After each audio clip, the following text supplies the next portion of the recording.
First reading. A reading from the book of Ecclesiastes, chapter 1, verses 2 to 11. Vanity of vanities, says the teacher.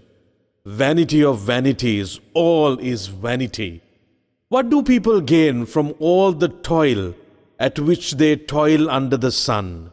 A generation goes, and a generation comes. But the earth remains forever. The sun rises and the sun goes down, and hurries to the place where it rises. The wind blows to the south, and goes around to the north. Round and round goes the wind, and on its circuit the wind returns. All streams run to the sea, but the sea is not full. To the place where the streams flow, there they continue to flow. All things are wearisome, more than one can express. The eye is not satisfied with seeing, or the ear filled with hearing. What has been is what will be, and what has been done is what will be done. There is nothing new under the sun. Is there a thing of which it is said, "See, this is new"? It has already been in the ages before us. The people of long ago are not remembered, nor will there be any remembrance of people yet to come by those who come after them. The word of the Lord.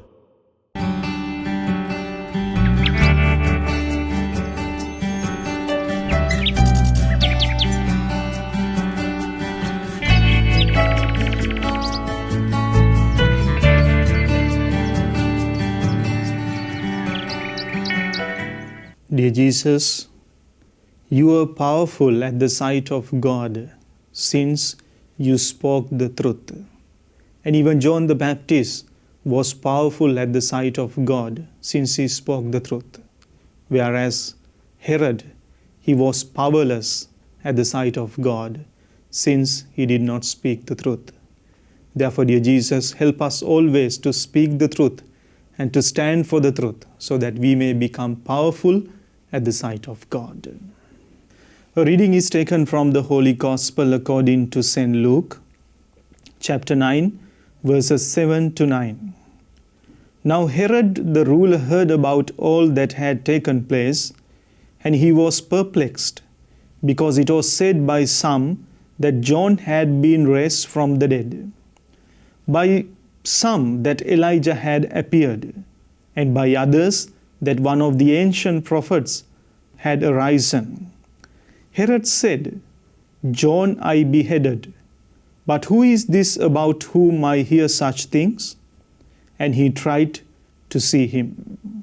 This is the gospel of the Lord. My dear brothers and sisters in Jesus Christ, the rulers and the governors of this world, they try to secure their power by hook or by crook. If they see that someone is very much highlighted in the society, and if they see that person as a threat for their governance, they always try to suppress that person. And if someone speaks the truth, and if someone points out their mistake, they see those people as an enemy, and they see those people as a threat for their kingdom and for their governance. My dear brothers and sisters in Jesus Christ, during Jesus' time, Herod, as the emperor, he was willing to do anything to secure his power.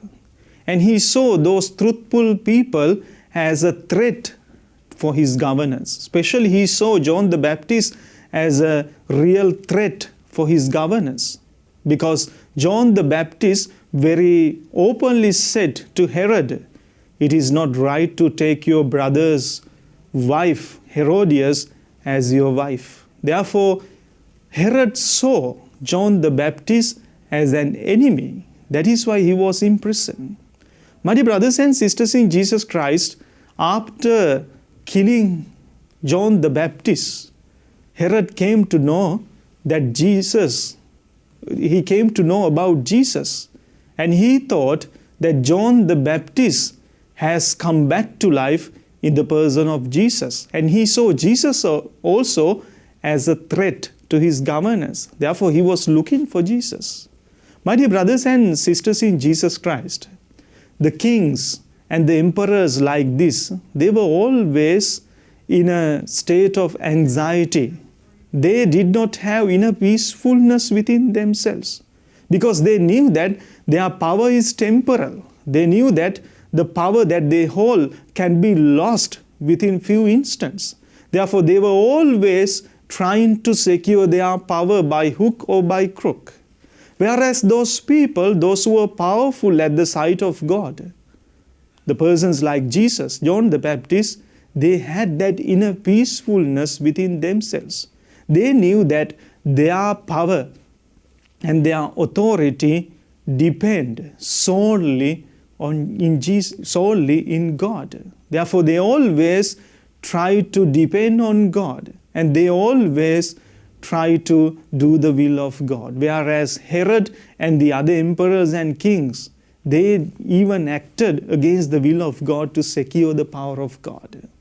My dear brothers and sisters in Jesus Christ, even we hold certain positions in our society or in our working place or in our family. Sometimes we try to secure our power even by acting against the will of God. We try to secure our power by hook or by crook. But today Jesus says, or Jesus invites us to follow the example of John the Baptist and he himself. Jesus says, do not try to secure power by acting against the will of God. Do the will of God. Try to do the will of God so that you will be powerful at the sight of God. Sometimes you may become powerless at the sight of people, but that doesn't matter. What is important is to become powerful at the sight of God. Because if you are powerful at the sight of God, that power would be everlasting. That power would be eternal. Amen. Sri Wachanayano.